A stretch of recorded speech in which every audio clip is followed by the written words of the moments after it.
And I would also like to move the A1 amendment, which I've worked on with the Department of Human Services, and that puts the bill in shape. In shape I would like to have it in for presenting to the committee. I'm sorry. That's all right, Representative Thompson. It's this is your first bill, and we all. I remember stumbling a little bit on my first bill too. That's normal. Representative Thompson moves the A1 amendment to put the bill in the shape that he would like for the first committee stop. This will be a voice vote. If everyone could unmute, please. All in favor of the A1 amendment, please say aye. Aye. Aye. Opposed? The motion prevails and the amendment is adopted. Representative Thompson, please go ahead and present your bill as amended. Thank you again, Chair. House File 722 requires, I'm sorry, I guess I'll get to that part, but it requires a 5% increase to a special payment rate that the Commissioner of Human Services is already authorized to offer under current law. That rate uses the state's chemical dependency fund to reimburse substance use disorder providers whose programs are culturally specific or serve patients with disabilities. Increasing this rate would improve the financial incentives for the providers to offer these services to populations that can benefit from, a more customized treatment. The A1 amendment also adds technical assistance from DHS that modernize the language for this special rate and applies the national standard for what qualifies as culturally specific and responsive treatment to ensure that we're investing in effective services, Chair Fisher and members. The department will provide a more detailed walkthrough of the amendment as part of their testimony also. So I want to make sure that you're updated prepared for that. So with that, I'd like to go to the testifier so you can hear from the providers that are currently use this special rate to provide specialized services and treatments. Certainly. Thank you, Representative Thompson. We will go to our first testifier then. Our first testifier, I believe, is Ms. Gilbert. If you could please introduce yourself and who you're with and start your testimony, please. Thank you, Mr. Chair and Representative Thompson. My name is Molly Gilbert. I'm the Director of Business Development at Vinland National Center. Go ahead, please. Thank you for bringing up this bill and for having us here. Mr. Chair, committee members, Vinland National Center is a nonprofit residential and outpatient substance use disorder treatment provider located in Loretto, Minnesota. The outpatient is in Northeast Minneapolis. And I'm here today with Vinland's Executive Director, Mary Rio. Since 1990, Vinland has provided drug and alcohol addiction treatment for people with cognitive disabilities and TBIs, traumatic brain injuries. Vinland was the first in the country to design a treatment program to meet these unique needs of the individuals that are living with brain injuries. And we've developed a strong national reputation for providing top quality integrative services to individuals with TBIs, mental illness, learning disabilities, and or other cognitive disabilities. So we're exclusively serving this population. Our comprehensive approach to substance use disorder treatment integrates conventional treatment services along with a wide variety of complementary care services, which we're very well known for, our therapeutic exercise center. We focus on nutrition, mental health education, and other recreational activities.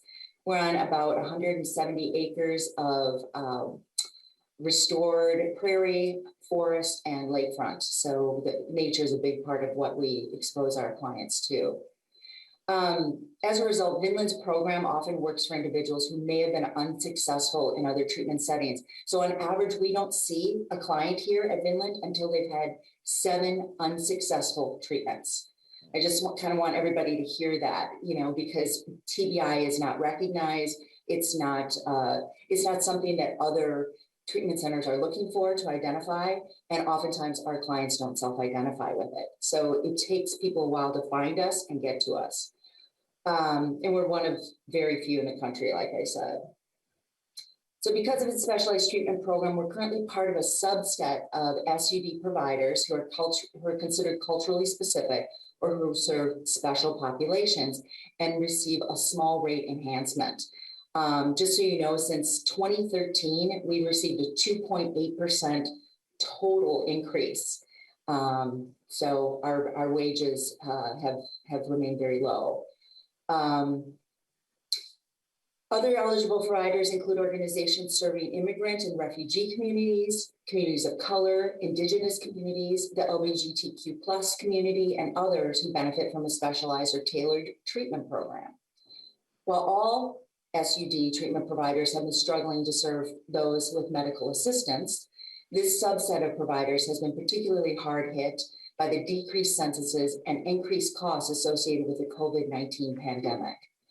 As such, individuals who may need the services of these specialized providers are at risk of losing access to the services that individuals with private pay options may have access to quite easily. In an attempt to try and preserve this critical treatment infrastructure and ensure disparities in access to care don't increase, HF 722 would provide a 5% increase to the culturally specific and special population rate enhancement. We believe these additional dollars could go a long way to preserving this highly specialized treatment infrastructure in Minnesota during a time of unprecedented challenges. Thank you so much for your time today, and both Mary Rail and I are happy to answer any questions you may have. Okay, thank you, Ms. Gilbert. We'll go on to our next testifier, and then we'll open it up for questions. Our next testifier is Ms. Grommy from the Department of Human Services. If you'd like to unmute yourself and start your identify yourself and start your testimony, please.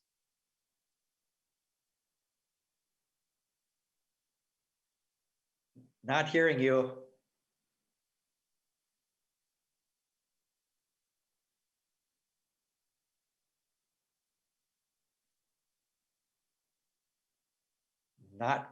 Still not be able to hear you as you're coming through there. It doesn't look like you're muted, or is the microphone plugged in?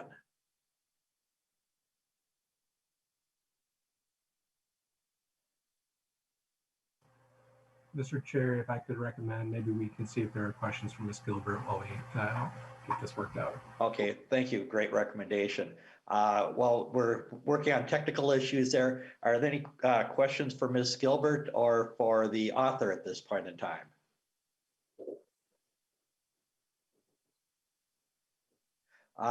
Representative Baker, go ahead, sir.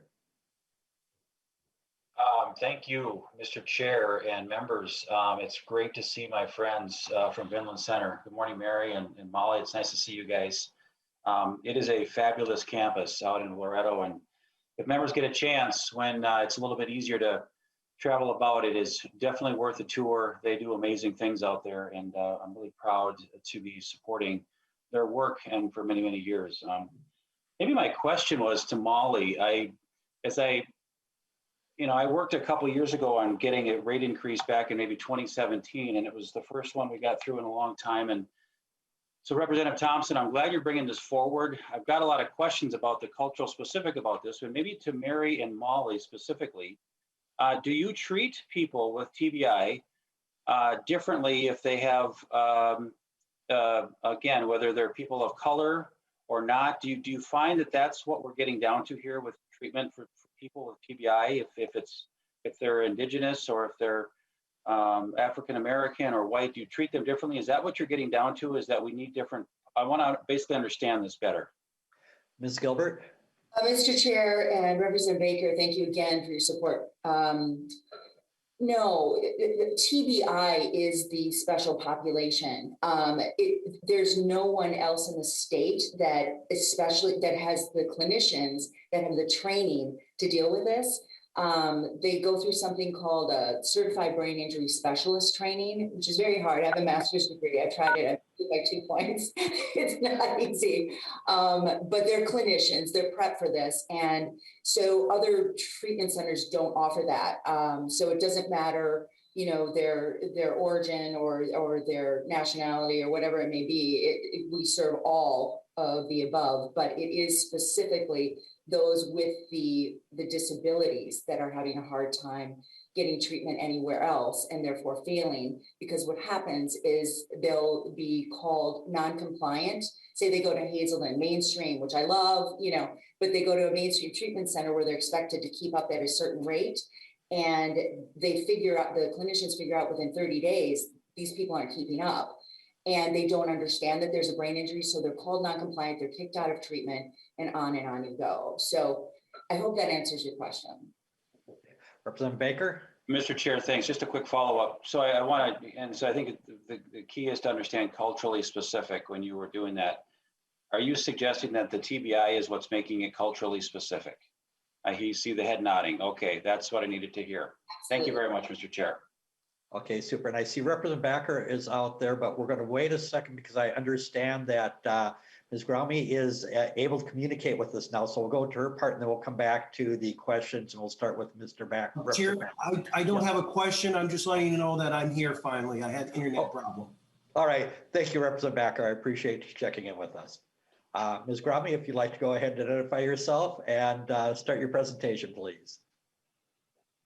Sure. Thank you, Mr. Chair and members. So for the record, my name is Christy Grum. I'm with the Department of Human Services. Thanks for the opportunity to be a part of this important discussion and to walk through the amendment and the TA that we provided to the bill author. So I'll start out by saying that the technical assistance we provided was drafted to align with the intent of the underlying bill by really clarifying what it means to be a culturally specific or a culturally responsive provider, while recognizing that I think the end goal for all of us is to make sure that people have access to treatment services that support them in their recovery journey. So if helpful, I think I'll maybe walk through the amendment for members to kind of clarify what we've done because it's a little bit longer than the underlying bill. So Section 1 of the amendment modifies the definition of culturally specific in Chapter 254B. So we add the term culturally responsive to the definition to clarify that it's not only about serving a specific population or a community, but also about being responsive to the unique cultural preferences within those communities and within any individual that might be accessing treatment services. The new language on page 1, lines 8, 9, and 20 through page 2, line 2, is all language that previously existed in law in the rate section of Chapter 254B. So the definition of culturally specific was sort of bifurcated and it lived in two sections of law. It lived in the definition section, so to speak, and then the rate section. So we just pulled up that language from the rate section to really clarify and make it easier for all of us to understand the definition and the standard. The other substantive change in Section 1 is on page 1, line 14, where we add culturally and linguistically appropriate services standards to the definition of culturally specific. So these are also known as class standards. They're standards that were developed by the U.S. Department of Health and Human Services in 2000 to inform practices related to culturally and linguistically appropriate health services, really in an effort to advance equity, improve quality, and help eliminate disparities. So moving to the changes in Section 2 of the amendment, there's a new subdivision that's added related to what it means to be a provider that's responsive to disability-related needs and preferences. So this was also part of the bifurcated definition that I mentioned earlier in the rate section. It was previously referred to as special populations, which Ms. Gilbert was speaking to earlier. So here again, we're just consolidating the definition in the appropriate section of law, so it's easier for everyone to understand what that definition and standard is.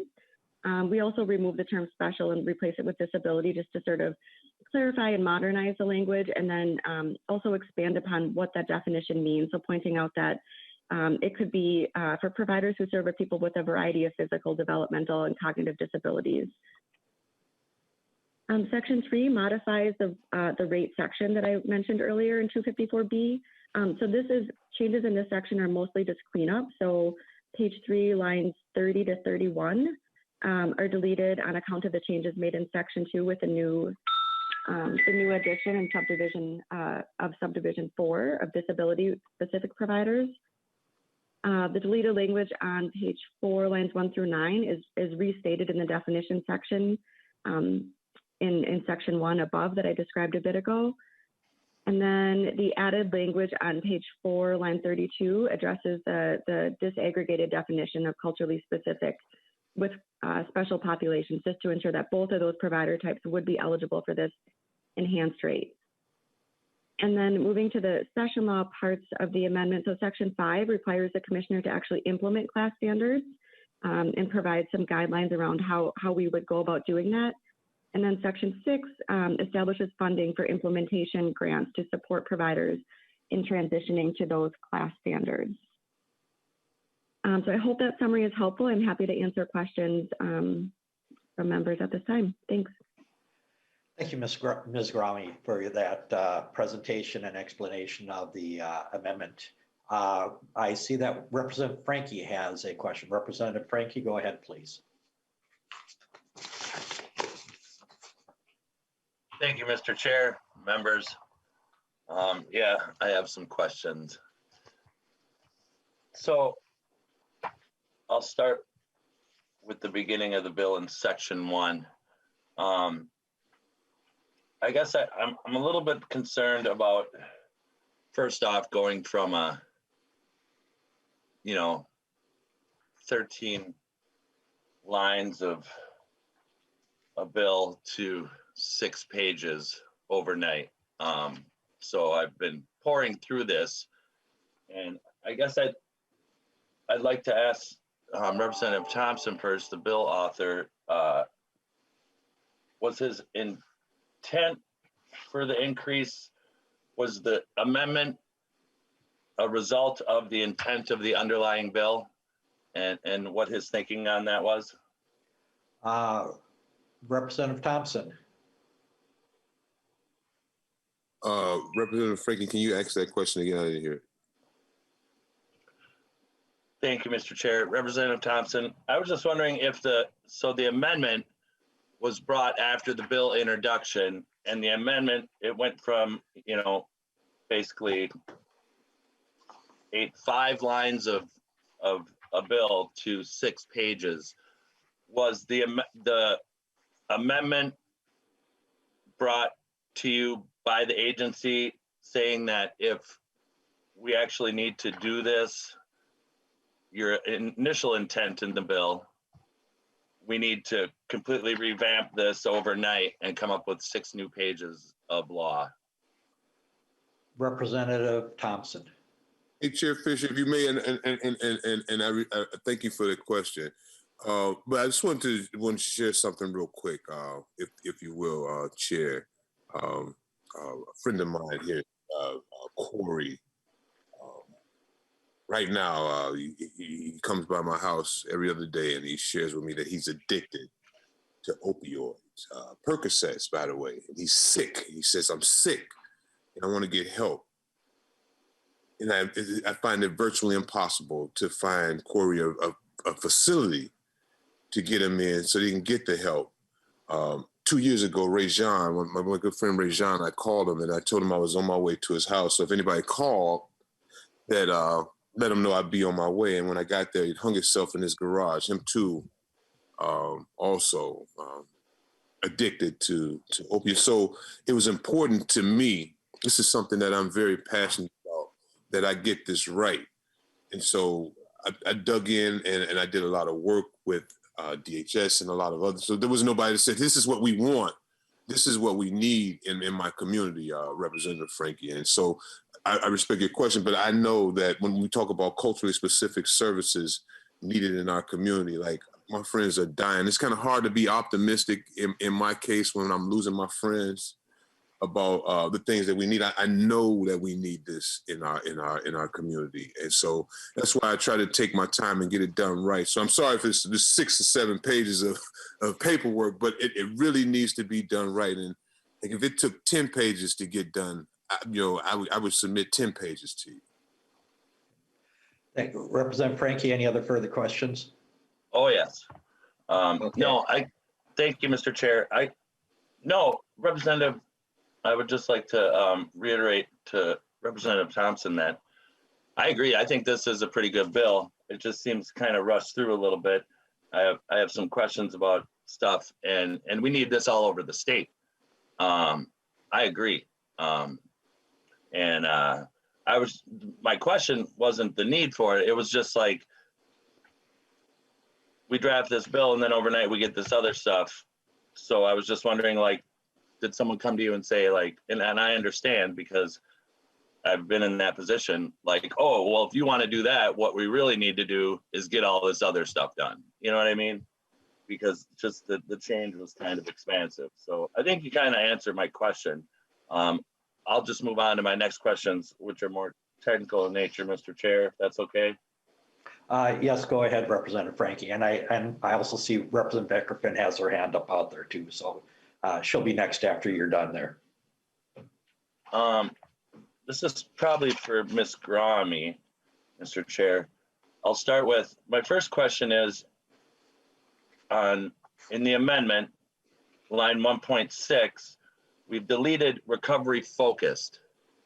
And that's kind of troublesome for me because that's what we're working on here.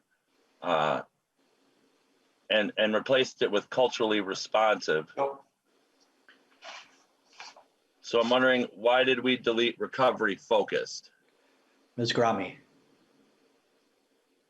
Mr. Chair, Representative Frankie, thank you for the question. So we deleted recovery focused, thinking that all of our SUD treatment programs are recovery focused. So it was really just a clarification that it was sort of unneeded language in there. We didn't want to, it just felt appropriate to sort of clean it up there. But if it's something that members are wanting to reinsert, I think we're absolutely open to that conversation. And just to be, and the culturally responsive piece was really added kind of, as I mentioned earlier, just to make sure that we're being culturally responsive and culturally specific, to make sure that that definition is comprehensive and covering all provider types of people that are being served. Representative Frankie. Thank you, Mr. Chair. Yeah, I guess personally, I would feel more comfortable, leaving recovery focused, comma, culturally responsive. But when it comes to, and then that comes to another point that I have, culturally responsive and culturally specific. Now I can find in law a definition for culturally specific program in 254B.01, subdivision 4A. Are we going to be, culturally responsive is not defined in that section of law. And then, so are we going to be adding that to that at some point? And as I've spoken to you about, Chair, and on the next bill, there's some other sections here. And I'm just going to form these as a statement, not a question, I guess, about this part, because I think it would just be easier on all of us. I would like to see some changes in some of the verbiage to certain lines, like line 1.21, line 1.9, and maybe 3.29 of the amended bill to reflect the language from section 148E.010 as we discussed. So we're pulling in everybody.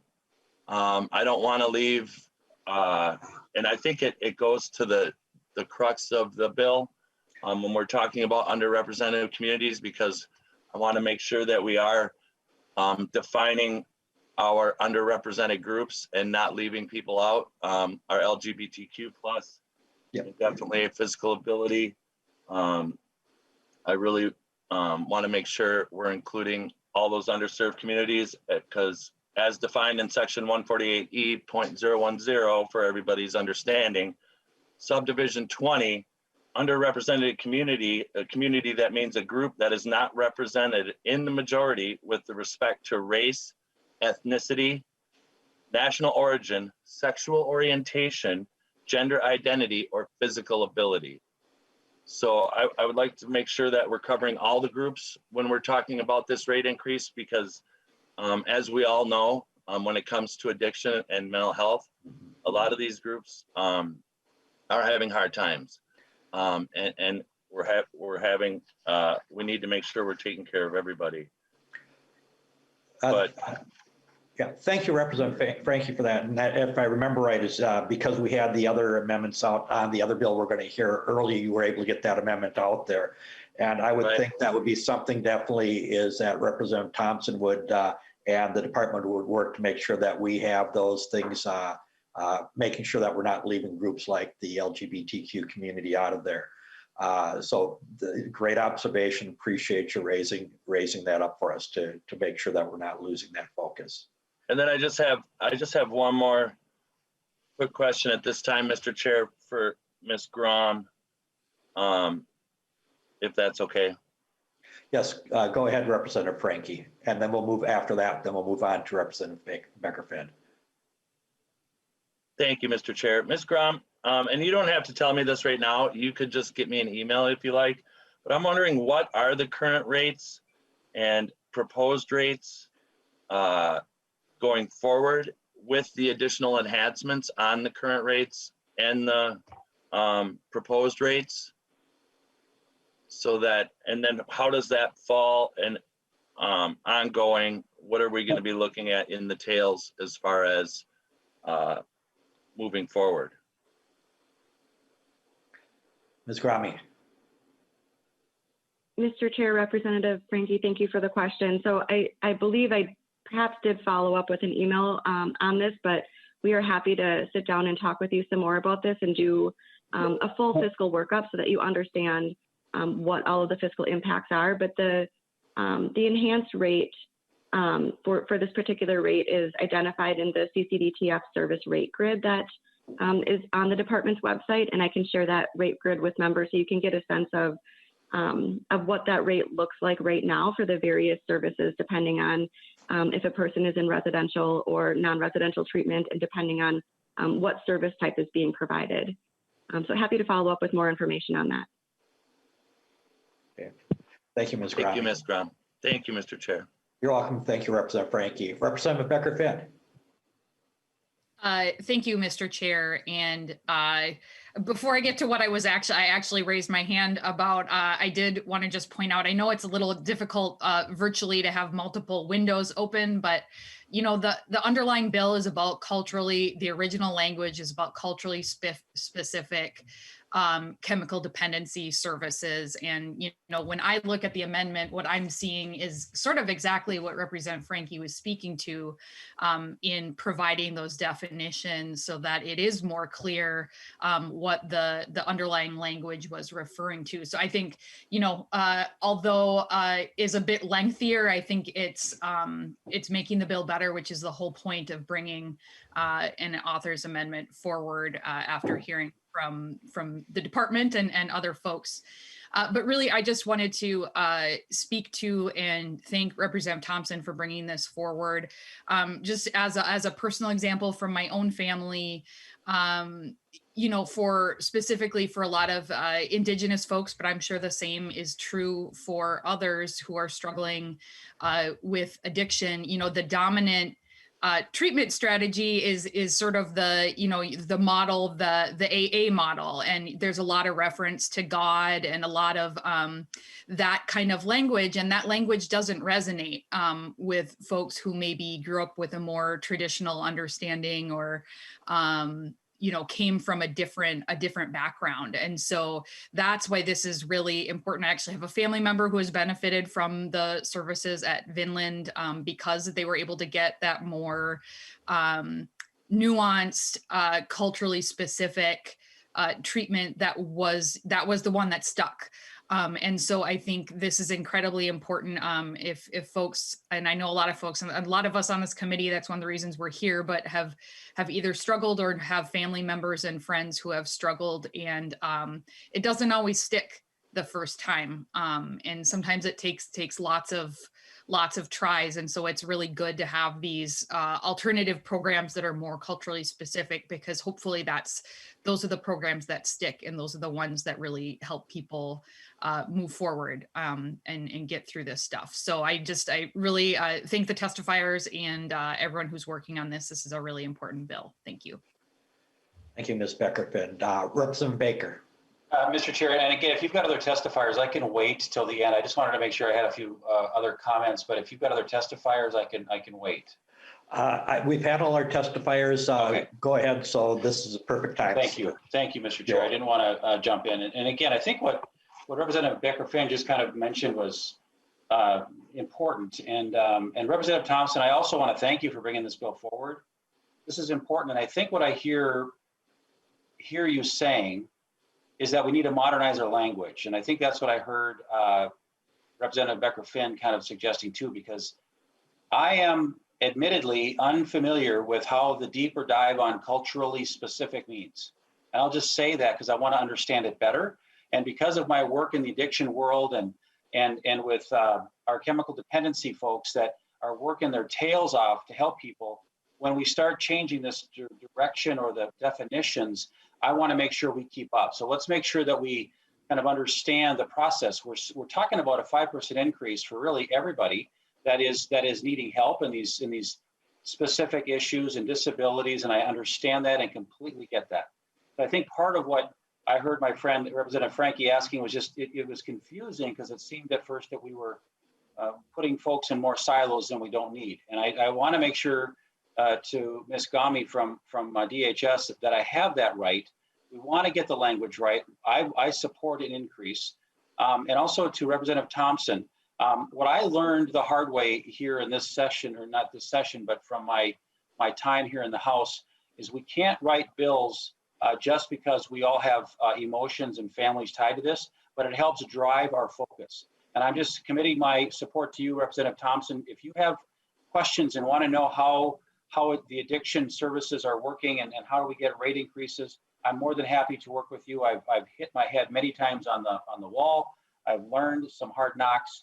And when you have a group of people like yourself and Representative Frankie and others that have had a history in this thing, we have a bond, and we have to make sure we help our friends and family that have had to struggle through this. And DHS as a whole has a lot of kind of, I think, rebuilding our relationships with our treatment centers, with our payment structures, with our reimbursements, and we have to be a part of that solution. So again, I just wanted to more say high level. I'm learning some of the new words this year, Mr. Chair, and I have to, in confession here, I just want to make sure that I'm honest about my ignorance to this, but also we need to ask some of these kind of questions without feeling like we're trying to at all sidestep what's important. So it's important that we get this right. And again, I stand ready to help other authors in these kind of bills because this is really important. So that's maybe what I wanted to say. Thanks. You're welcome. Thank you, Representative Banker. Very, very well said. You've made some great points through there. This is great work where we all are together rowing in the same direction. So thank you for that. Representative Frankie.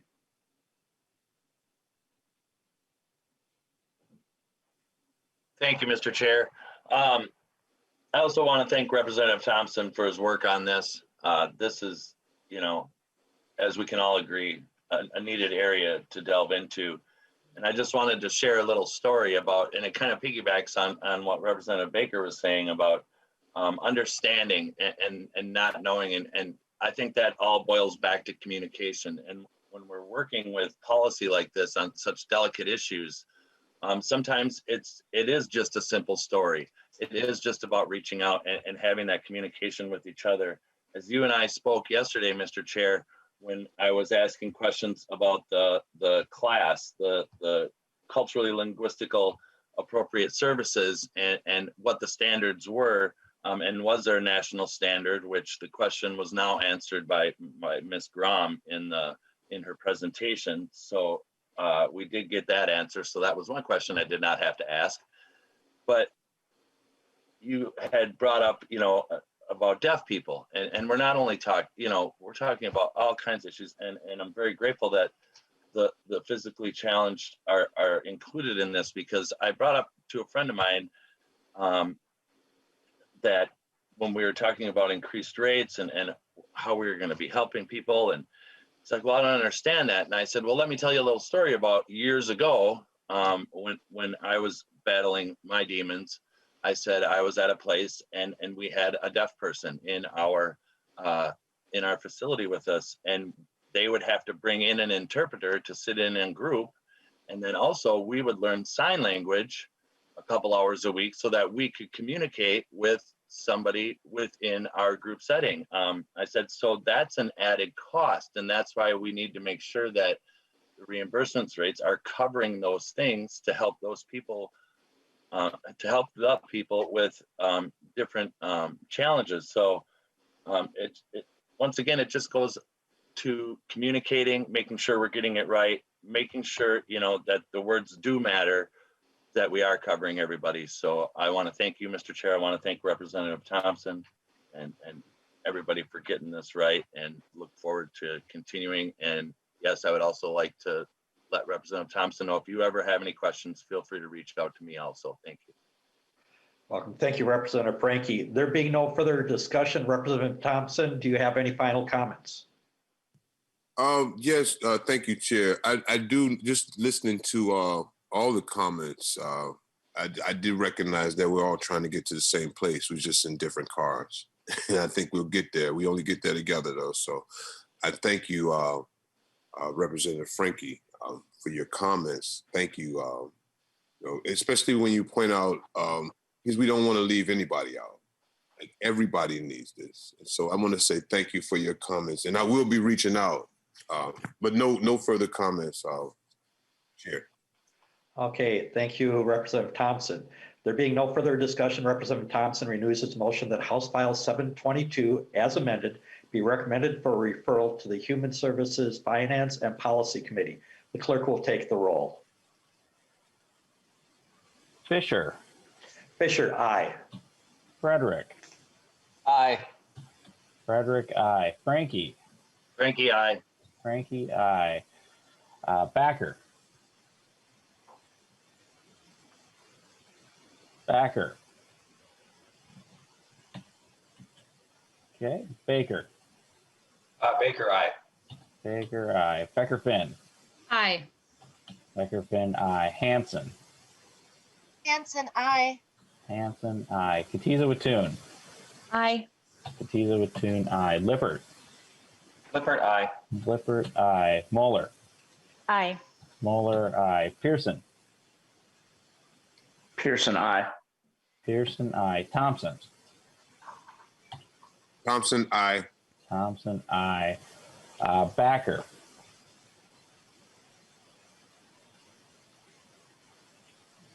You're still muted, Representative Backer. All right, well, 11 ayes and 0 nays. The motion prevails. Okay, thank you. There being 11 ayes and 0 nays, the motion prevails. House File 722, as amended, is recommended for referral to the Human Services, Finance, and Policy Committee. Congratulations, Representative Thompson. You've passed your first bill in a committee hearing. Next bill is going to be House File 970. The chair moves that House File 970 be recommended for referral to the Human Services, Finance, and Policy Committee. We do have an author's amendment, and this is the bill's first hearing, so the chair will move the A1 author's amendment to put the bill in the shape the author would like for consideration by the committee. Representative Vang, welcome to the committee. Is there anything you would like us to know about the amendment before we adopt it? Thank you, Mr. Chair. This amendment, while making this bill, we forgot to add the Board of Psychology, so this amendment just adds that to the bill. Okay, thank you, Representative Vang. This being an amendment, author's amendment, this will be a voice vote. If you could unmute yourselves, would all in favor of the amendment signify by saying aye? Aye. Aye. Those opposed? The amendment is adopted. The A1 amendment is adopted. Representative Vang, please present your bill as amended.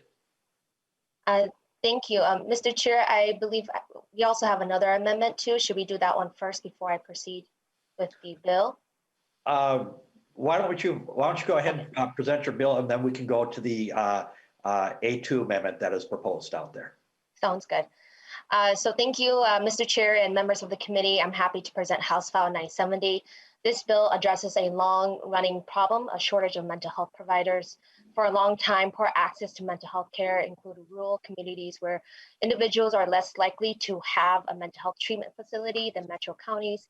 Communities of color are less likely to get treatment, the the treatment they need, and low-income communities are less likely to have mental health treatment resources than high-income communities. So this bill brings comprehensive support and addresses a number of things in which my testifier will go through the bill to elaborate on each section. I think what's important to highlight is the amount of work that has been put into this bill to address this workforce shortage. This has been a result of coalitions and advocates working across the state to create these recommendations that now shape this bill. In 2013, the legislature passed a bill requiring the Minnesota state colleges and universities, MNSCU, to convene a task force to develop a comprehensive plan to increase the number of qualified people working at all levels of our mental health system, ensure appropriate coursework and training, and to create a more culturally diverse mental health workforce. Meetings were held across the state, surveys were conducted, and a large summit was held. The report is entitled Gearing Up for Action, was submitted to the legislature in January 2015. Some, but not all of the recommendations have been implemented, and several key issues remain. These include: 1, ensuring access to and affordability of supervisory hours; 2, requiring all third-party payers, commercial insurers to reimburse in the same way that medical assistance does for supervision internships, so that services provided by mental health trainees under the supervision of a mental health professional are reimbursable by third-party payers, commercial insurance plans. 3, create training programs and stipend scholarships and pathways to licensure targeted at students from diverse communities. And 4, improve and expand cultural competency awareness training. The Wilder Foundation, the Mental Health Improvement Work Group, co-led by NAMI Minnesota and the Department of Human Services, also played a role in helping shape this bill. And with that, Mr. Chair, I'm happy to have my testifiers proceed on the importance of this bill. Okay, and I also know that we referred to the A2 amendment. What I'm looking at here is we did say that we take up the A2 as soon as you're done with your explanation there. So the A2 amendment is presented by Representative Franke. Representative Franke, do you wish to move that amendment and give us a brief explanation? Yes, Mr. Chair, thank you. I'd like to move the A2 amendment. Okay, Representative Franke moves the A2 amendment. Representative Franke, if you'd like to give a quick explanation. Thank you, Mr. Chair. Thank you, Representative Vang, and thank you for the discussion yesterday about this. The A2, just page 13, line 12, after the comma insert, as defined in section 148E.010, subdivision 20. In all of these other boards and task force, we do have the new language being added with the definition underrepresented community as defined in section 148E.010 subdivision 20. Let's just say, for instance, on line 7.2, it is there. But when we got down to the other task force, that language was not defined in underrepresented communities. So I just wanted to make sure once again that we're covering everybody, all the groups that are mentioned, and keeping the bill consistent moving forward. And that's my amendment, Mr. Chair. Okay, thank you, Representative Franke. Representative Vang, your comments on the amendment. Thank you, Mr. Chair, and I would like to thank Representative Franke for your eagle eyes and making sure that we remain consistent throughout the bills. This is a friendly amendment that I support it. All right, thank you, Representative Vang. This will be a voice vote if everybody could unmute themselves. This is the motion to approve the A2 amendment as presented by Representative Franke. All in favor signify by saying aye. Aye. Aye. Opposed? Motion carries. The A2 amendment is adopted. Thank you for that. And we'd like to go then to the testifiers for the underlying bill. And the first person we have is Ms. Sue Abderholden. If you'd like to introduce yourself and who you're with and start your testimony, please. Thank you, Mr. Chairman. Sue Abderholden, Executive Director of NAMI Minnesota.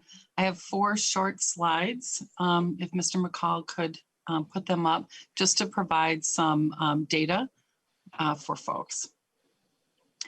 On the first slide, and you can see these are from the Minnesota Department of Health, Office of Rural Health and Primary Care. So you can see the blue is the supply that we currently have versus the green bar, which is the demand. And so you can see that our supply is not close to meeting the demand for mental health professionals in Minnesota. Next slide. This slide shows that we have people who graduate with degrees, but then they don't become licensed. And so that is very concerning. And we know part of it is due to difficulty getting supervision and some of the licensing tests as well. And so just wanted to show people, excuse me, that gap. Next slide. And then this shows the loan forgiveness program, which really has helped increase and keep our mental health professionals in Minnesota. You can see in terms of psychologists, clinical social workers, marriage and family therapists, licensed professional clinical counselors, and the psychiatric nurse specialists. So we have been able to serve 133 people, 92 in greater Minnesota, 41 in the urban underserved areas. Next slide, or maybe. And then this just shows you the median wages. So we know kind of big term, we need to really think about some of the rates that we provide our mental health providers. But you can see in comparison to, dental hygienists or respiratory therapists versus, our clinical social workers. And I think that's the last slide. Thank you. So as Representative Vang said, we have actually had a workforce shortage forever. We've never had enough mental health professionals in the field. And we are particularly seeing a shortage of BIPOC mental health professionals right now. And so in order to really meet the needs, especially in light of the pandemic, we need to start doing something. And again, we've had that report since 2015, many good things in the report, and we need to finish. But I want to say that this bill is really based on the feedback of people with mental illnesses and their families, our community mental health agencies, our mental health professionals, and students as well, and including professionals from the BIPOC community. You're going to hear from professionals, but I just want to point out that the lack of a robust, culturally diverse and informed workforce leads to poor outcomes. Studies show that people from BIPOC and LGBTQ communities are less likely to access quality care, are more likely to use the emergency room, and are more likely to end up in the juvenile or criminal justice systems where they access care for the first time. Lack of a culturally informed workforce also means, for example, that Black men are 4 times more likely to be diagnosed with schizophrenia than PTSD in comparison with white men with the same symptoms. People from BIPOC communities are less likely to be offered therapy. People who are Black are more likely to receive care in an inpatient setting. Asian adults have the lowest percentage in outpatient service use, and the suicide rates, particularly in the Native American and Latinx, among Latinx youth, is very high and disproportionate. And while the barriers in accessing care include negative attitudes associated with mental illness, distrust of the mental health care system, lack of knowledge about treating mental illnesses, and the lack of diverse providers, including speaking diverse languages and providers who are culturally responsive. I think we can really address these barriers through this bill. And I'd like to just walk you through each of the sections. Section 1 is actually a bill that we've had for a little while, and this just makes sure that all of our private health insurance will pay for the clinical care provided by a clinical trainee. Medical Assistance in Minnesota Care already does this, and so do some, but not all, private insurers. Section 2 adds licensed alcohol and drug counselors to the list of professionals who can participate in the loan forgiveness program. So this just kind of expands our mental health workforce to include them. And that's true under Section 3 and 4 too. Section 5 would require the Board of Marriage and Family Therapy to have a more diverse board. So they'd have to have at least 2 members from outside the 11 county metro area and 3 members from a community of color or an underrepresented community. And again, we just want the boards to reflect the population of the state. Section 6 gets into the cultural training. So at least 6 of their 40 hours of continuing education have to be focused on culture. Understanding culture, its functions and strengths, the differences among and between cultures, the nature of social diversity and oppression, and the understanding of cultural humility. Now, I know you're going to ask, what is cultural humility? So according to the National Institute of Health, they define cultural humility as a lifelong process of self-reflection and self-critique whereby the individual not only learns about another's culture, but one starts with an examination of his or her own beliefs and cultural identities. So it is a term of art that's being used, frankly, across the country. Section 7 requires the Board of Behavioral Health and Therapy to have at least 5 members from outside the metro area and 5 members from the community of color. Section 8, again, goes to the licensed professional clinical counselors related to the cultural competency work. Section 9 is for the social workers to also have their at least 6 of their 40 hours be that way.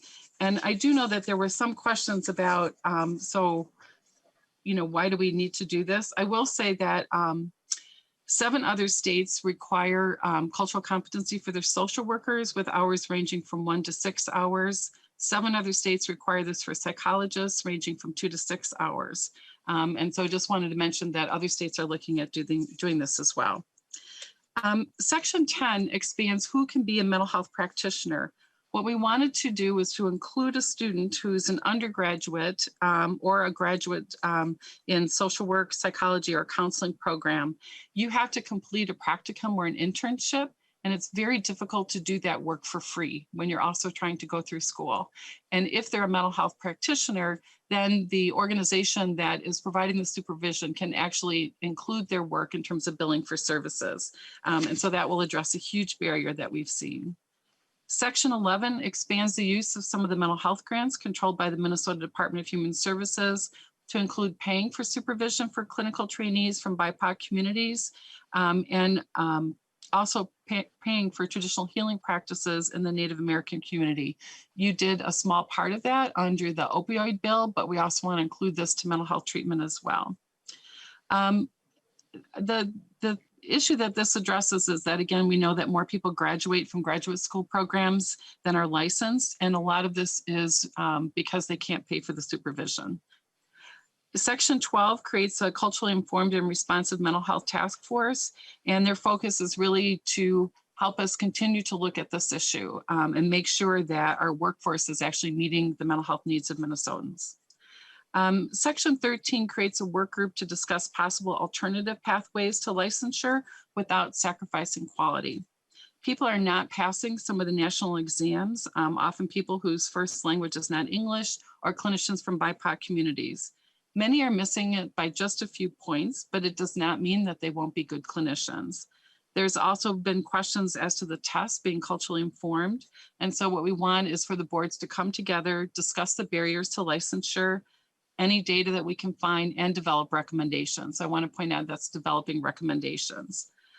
Section 14 requires DHS and the health department to convene the licensing boards to discuss and develop recommendations on how to provide supervision across all licenses and make it easier for people, especially in greater Minnesota and BIPOC communities, to obtain supervision in order to become licensed. We've done a lot with telehealth this year and telesupervision, and so I think it's time to have a greater conversation there. Section 15 appropriates funds for the culturally responsive task force. Section 16 appropriates funds to pay for the continuing education so that mental health professionals, BIPOC mental health professionals can actually become supervisors. So we increase the number of BIPOC mental health supervisors. And then Section 17 appropriates funds for the LEDCs to access the Health Professional Loan Forgiveness Program and appropriates some additional funds to target mental health professionals from BIPOC communities. I will note that LEDCs already have pretty extensive requirements for diversity training and that the Board of Social Work already requires representation from diverse communities and greater Minnesota. Thank you so much for the opportunity to present this really incredible bill. And I just want to thank all of the organizations that worked with us to make this happen. Thank you, Ms. Abderholden, for your testimony. We appreciate it. I know we've got hands going up here, but I'd like to get through the rest of our testifiers, and then I'll go to the representatives for questions. Our next testifier then is Ms. Yang. If you'd like to introduce yourself, who you're with, and start your testimony, please. Yes, hi, good morning, everyone. Chair Fisher and members of the Behavioral Health Policy Division. My name is Pahua Yang, and I work at the Amherst H. Wilder Foundation in St. Paul. I want to thank you for having me here today. As both a social worker and a psychologist, I have lived through training and licensure for 2 of the fields represented in this bill. I have been a supervisor, a colleague, a mentor, a mentee, and many other roles for which I've witnessed incredible work be happening, as well as substantial barriers for people in the mental health field. So the bill you have in front of you is a comprehensive bill aimed at investing in building our workforce in the mental health and substance use disorders field.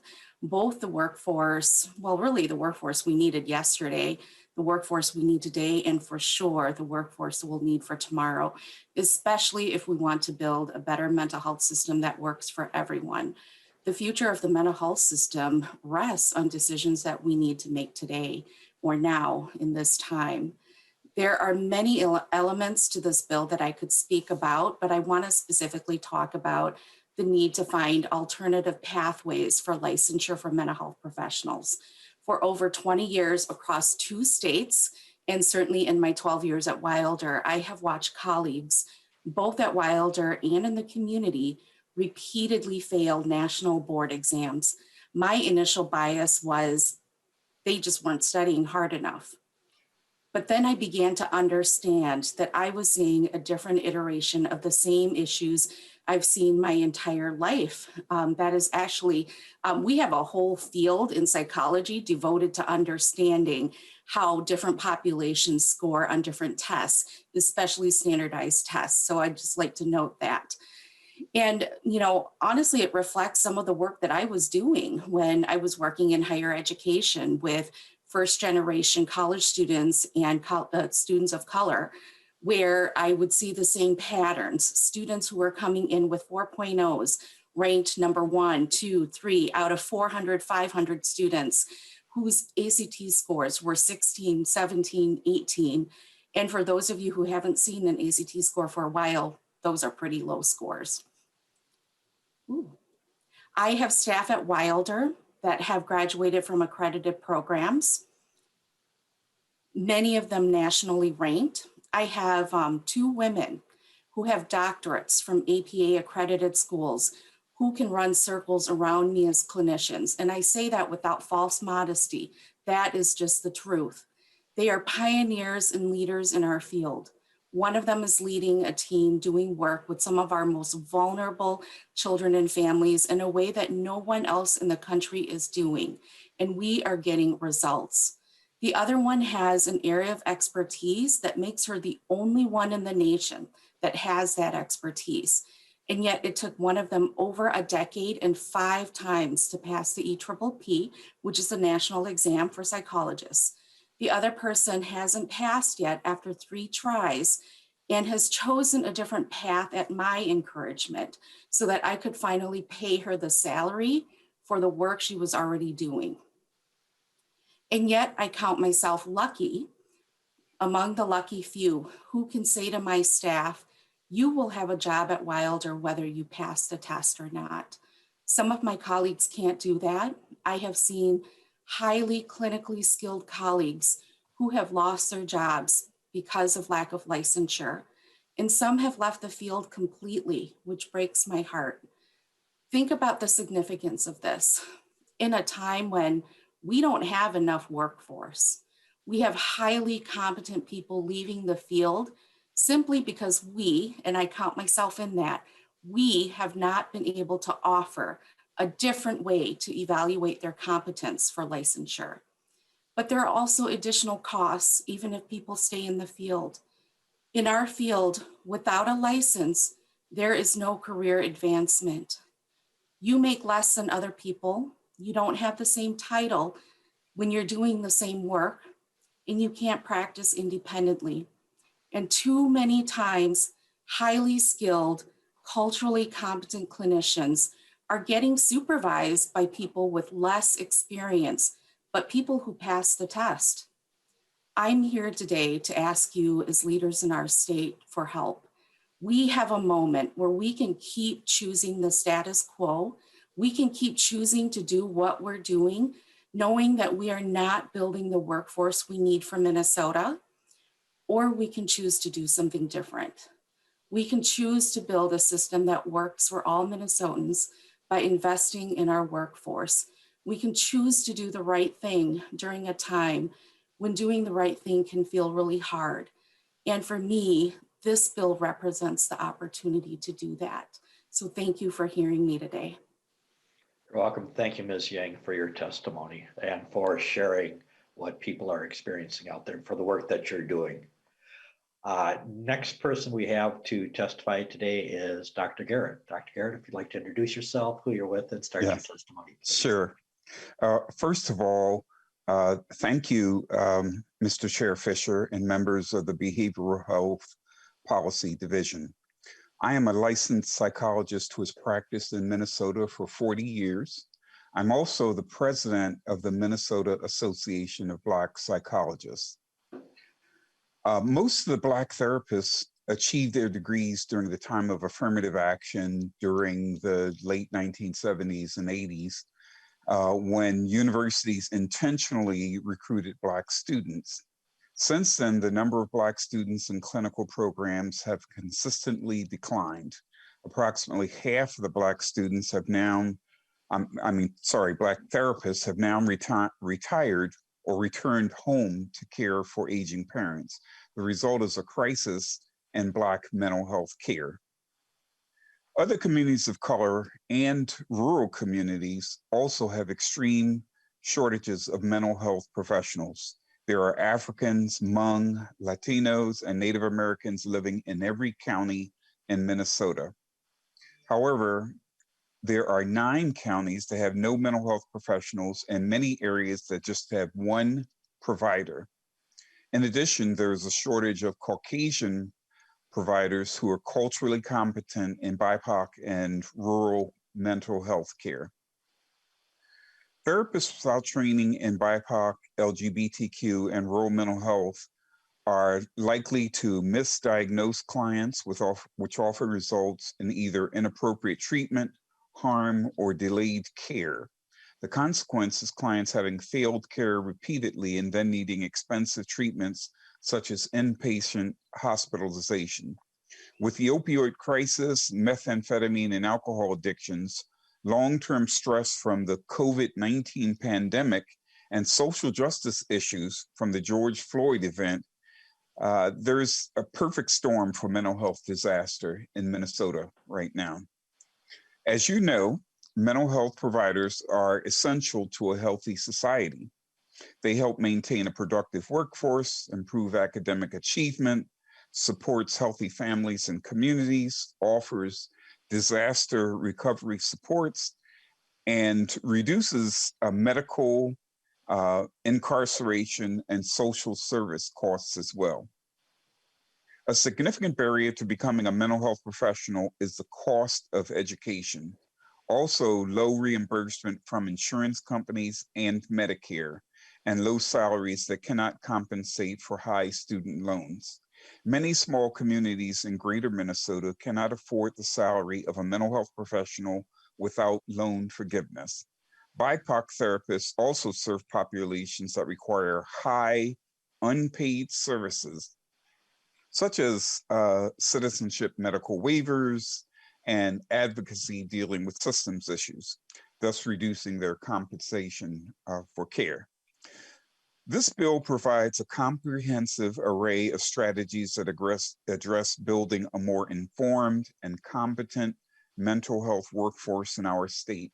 I strongly support the efforts outlined in this bill and urge your support to invest in strengthening our mental health system for all Minnesotans by investing in our workforce. Thank you for allowing me to speak today. You're welcome. Thank you, Dr. Garrett. Thank you for being here today and sharing what you've seen and sharing the history of some of where we've been and where we've gotten to now. Sure. Thank you for that. We will now go to questions and comments. The first person I have is Representative Jamie Becker-Finn. Thank you, Mr. Chair. And I just really wanted to highlight how important this is. And I wanted to actually go back to something that Ms. Abderholden had on one of her slides about comparing this work to other sort of health related fields, and just wanted to really lift up the reality is that this kind of work is, practitioners are exposing themselves to trauma, secondary and vicarious trauma from the work that they do. They, depending upon what kind of facility they're working in, they're also, potentially putting themselves at different kinds of physical risk. And it's really hard work. And I want to thank all the testifiers for the work that they do and really emphasize how important that piece of it, because even if we paid people the same as in these other fields, are you going to choose the job where you have to be on call and take difficult calls at all hours of the day, where you're going to be exposed to sort of the worst days of people's lives on a regular basis, compared to, not to diminish the importance of keeping people's teeth clean, but, it's not an apples and oranges comparison. And it's, we have to be able to support and pay these folks for the work that they do, because all the other things we've talked about in this committee, the staffing piece is really key. We can't do all the other good things that we're trying to do if we don't have the practitioners who are trained and licensed to do the work. And so I'm really glad that this is moving forward, and I hope that others are paying attention, because we can't, there's going to be things that are in other committees that folks want to do, and if we don't have the practitioners to do the work, who are licensed to do it, we're not going to be able to do all that good that we want to do, that we've talked about in almost every other hearing. So thank you, Representative Vang. And I, again, just wanted to lift up the reality of what it's like for practitioners in this field. So thank you to the testifiers as well. Thank you, Representative Becker-Finn. Representative Todd Lippert. Thank you, Mr. Chair. And like Representative Becker-Finn, I want to thank Representative Vang and the stakeholders for their work on this bill. It's incredibly important. Rural communities have, and I especially appreciate the focus on BIPOC communities and cultural humility. I love that phrase. I think it's very, very helpful. Rural communities have been diverse in Minnesota and are becoming increasingly diverse. And I have a question related to this increasing diversity. So in my district, the community of Montgomery has a significant Latinx population. In Northfield, we have a significant Latinx population, a growing East African population. Just south of my district in Northfield, in Faribault, there's a very large Latinx and a Somali population. And I know the need for mental health in those communities is great, and substance abuse treatment is great. And Ms. Abderholden, in your slides at the very beginning, you had a statewide kind of a slide showing the need for mental health professionals. And Dr. Garrett talked about this a little bit, but I'm wondering if you're able to quantify the need for culturally specific mental health and substance abuse treatments in these new American communities across the state, or in BIPOC communities across the state. Are you able to kind of dig into that question at all? Go ahead, sir. Thank you. Excuse me, ma'am. Apologize. No problem. Thank you, Mr. Chairman. Representative, I'm looking for my notes because I did have that information somewhere on my desk.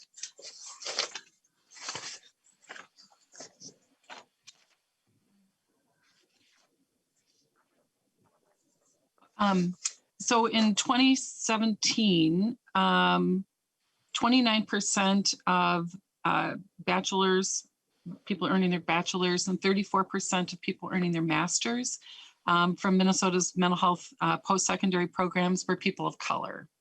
Yet in 2019, only 12% of licensed mental health providers, including practitioners, professionals, and LADCs, were people of color. So a very small percentage. It's certainly not enough. Thank you, Ms. Abderholden. Thank you, Mr. Chair. I'm wondering if Dr. Garrett has anything to add on this question as well. He was speaking to some of that in his remarks. Dr. Garrett? Yes. As of last year, we had 25 licensed African-American psychologists. Now, there are other African-American therapists who are like social workers, marriage and family therapists, and have substance abuse credentials as well. But there are 25 African-American psychologists. Of that 25, 8 of them now are child adolescent therapists. And so it's a really kind of scary situation because there are thousands and thousands of children of color.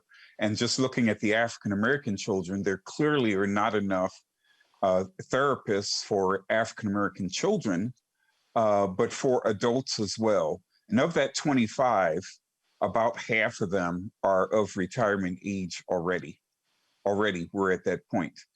And there's no way that we can serve the African-American community ourselves, but also when you're a Black psychologist, you also serve the other communities of color, because when a person is in the system and if they request a culturally competent therapist, the largest number of therapists of color are African-American. And so more often they get referred to an African-American. So we are treating not just the Black community, but other communities of color. In my practice, it varies somewhere between 40 and 50% of my clients are actually Hmong, actually. But I serve all the communities, including the white communities as well. But the numbers are dropping for Black psychologists, and it's at a critical level at this point in time. Okay. Thank you, Dr. Garrett. And I also see we have somebody from the department that can also speak to us on this issue. Ms. Terry Fristma, please identify yourself and go ahead. Thank you. Thank you, Chair Fisher. My name is Terry Fritzma, and I just wanted to jump in to just sort of take a step back. I'm the lead healthcare workforce researcher at the Minnesota Department of Health, and so we do track demographics for mental health providers. And in the latest survey that we have, just across the board, mental health providers are anywhere between 88 and 90% white. And in the state of Minnesota, according to the demographer's office, Minnesotans are about 20% people of color. So it just gives you a broad breakdown on kind of the mismatch between the demographics of providers and the state as a whole. Thank you, Ms. Fritzma. Appreciate the statistical information there. Representative Lippert, any further follow-up questions? No, Mr. Chair, just a comment. As Dr. Garrett was speaking, I was thinking about both my experience as a pastor and time in my own time, in therapy as well. And the question is, will this person understand me and understand my situation? And so I think the need for cultural humility and eliminating these obstacles is incredibly important. So I thank you for this work. Thank you. Next, we'll go to Representative Franke. Thank you, Mr. Chair. Thank you, Representative, for bringing this bill forward. It's definitely needed. We need to fill these gaps and create these opportunities to help this. I want to make a quick comment and then just have a little bit of advice for Representative Vang, hopefully on this bill. But I want to go back to what Ms. Yang was saying about the testing. I'm one that believes that, the quality of your experience doesn't always come from testing, especially when it wraps around this field. If experience didn't work, then any 12-step program or any way that a lot of these recovery programs are built would not work, because it causes you to go out and find somebody who's doing it and who's doing it right, and you try to work with them. And so sometimes the testing doesn't always get it right, and there's definitely a need and a passion that somebody has to have to be in this profession. So I applaud everybody that works within this industry. And I thank all of the testifiers and anybody who does this work. To the bill, I was noticing in section 17, the appropriation for the loan forgiveness program, and this is just a comment for the representative, hopefully that can be taken forward. It says here that a third of the money is going specifically to Black, Indigenous, or people of color. And I just want to ask you to think about including the other groups of underrepresented communities in that loan program forgiveness, so that we can make sure that all of these underrepresented communities, people with, you know, the sexual orientation, gender, the LGBTQ plus community, and take a look at that, because I would really appreciate that. And that's all I have, Mr. Chair. This is a good bill and I'll be supporting it. Thank you. Thank you, Representative Frankie, for your comments. Next, Representative Thompson.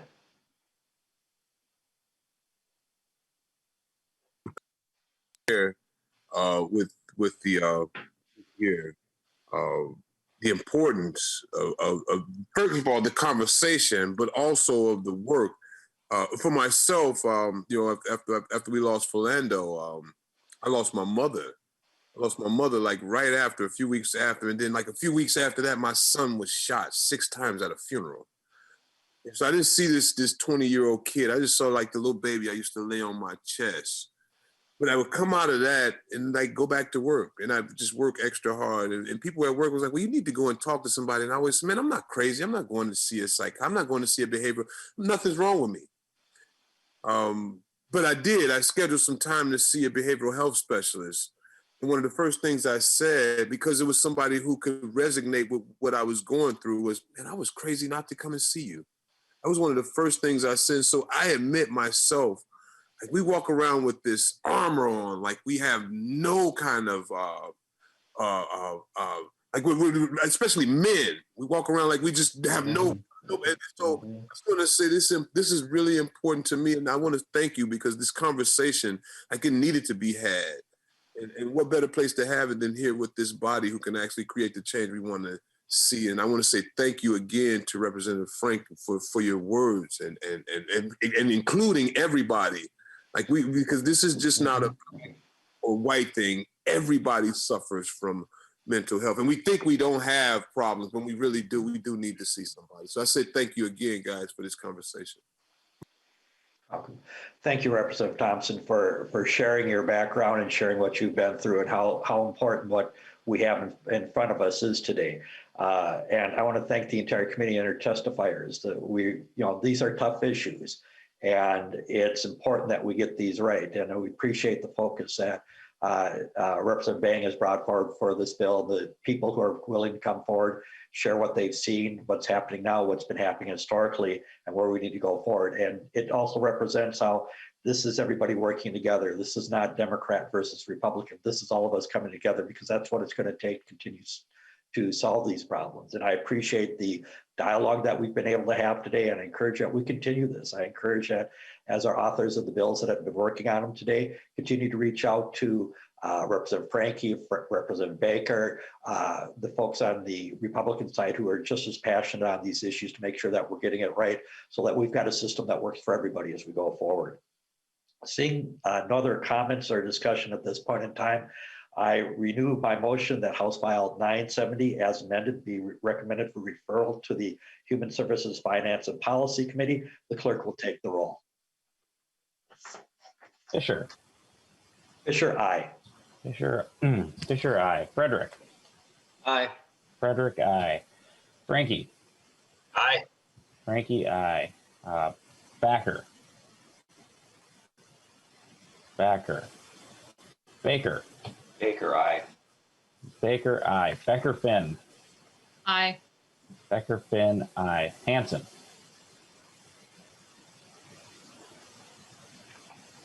Hanson. Katiza Wattoon. Aye. Katiza Wattoon, aye. Lippert. Lippert, aye. Lippert, aye. Mueller. Aye. Mueller, aye. Pearson. Pearson. Aye. Pearson, aye. Thompson. Thompson, aye. Thompson, aye. Backer. Hanson. All right, there being 10 ayes and 0 nays, the motion prevails. Okay, with 10 ayes and 0 nays, the motion has prevailed and House File 970 as amended is recommended for referral to the Human Services Finance and Policy Committee. We have reached the end of our agenda today. I want to say thank you once again for everybody being involved. This is very hard work at times, very important work, but I appreciate everyone's commitment to continue to work on the issues as we go forward. We're going to have some more bills coming up to us over the coming weeks and look forward to continued input from all sides to make sure that we've got great bills going forward that will help improve the lives of Minnesotans who have been dealing with behavioral health issues. With that, I will mention that we will continue to take testimony on today's agenda items for the record for another 24 hours. And with that, we are adjourned.